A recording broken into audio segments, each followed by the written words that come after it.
Welcome back to Nation of Glory. Tonight, we open the doors to the world of wrestling history, a place where sweat, sacrifice, and spirit combine to create legends. But not every legend is built on brute force alone.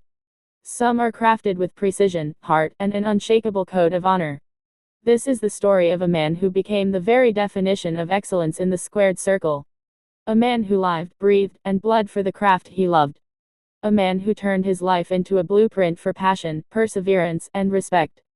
This is the story of Bret Sergeant Hart, the Hitman.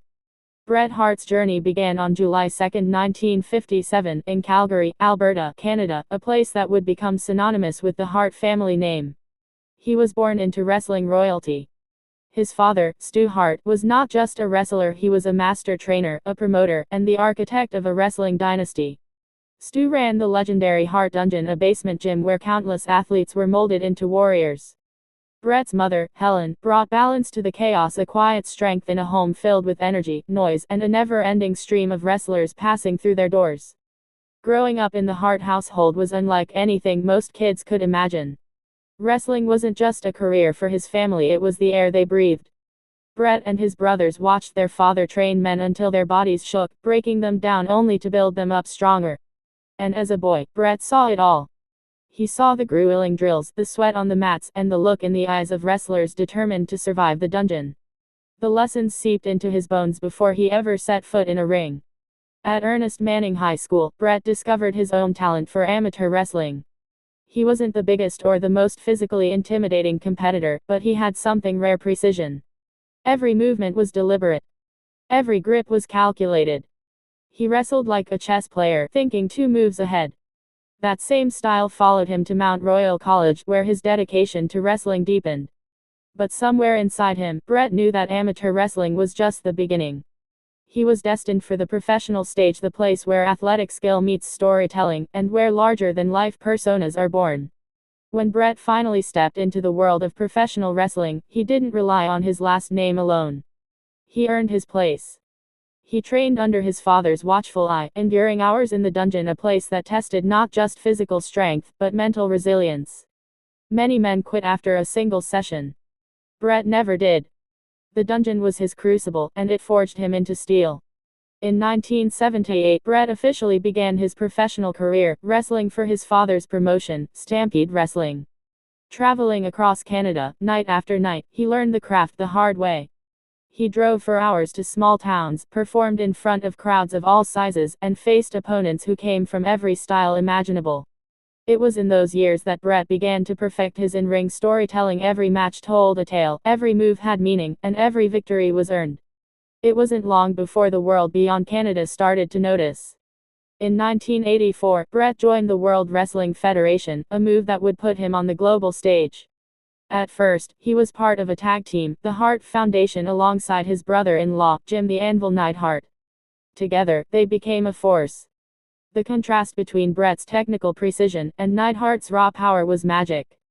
Fans could feel the chemistry. The Hart Foundation wasn't just a team, they were a statement. As the years passed, Bret's style began to shine on its own.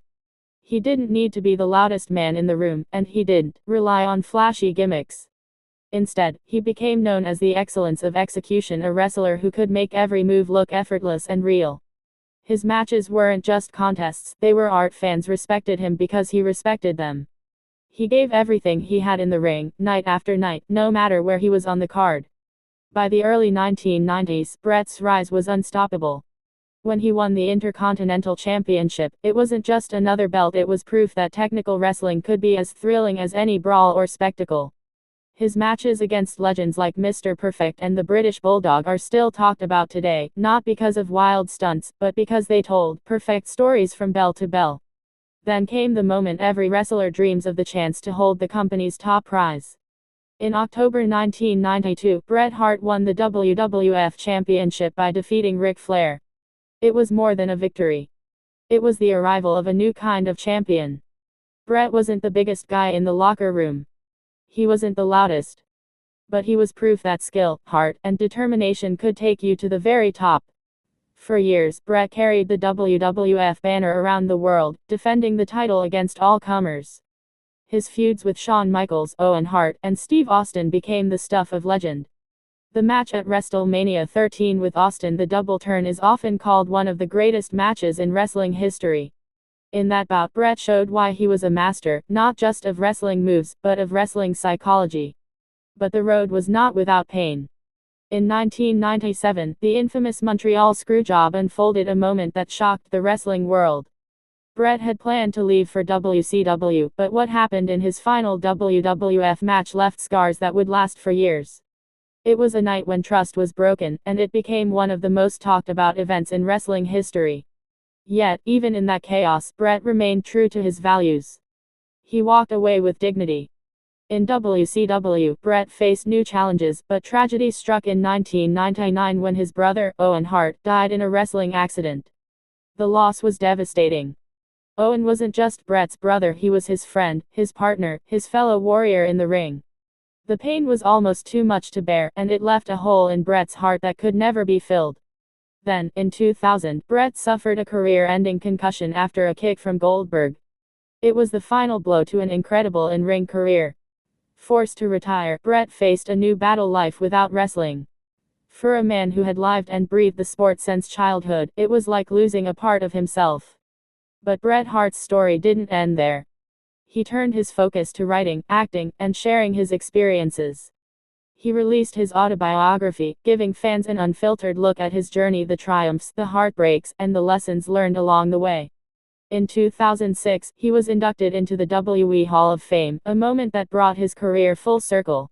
It wasn't just an honor, it was recognition of a lifetime spent elevating the sport he loved. Bret's legacy lives in every wrestler who values storytelling over spectacle, in every fan who remembers the pink and black attack, and in every young athlete who believes that technical skill and heart can carry them to greatness.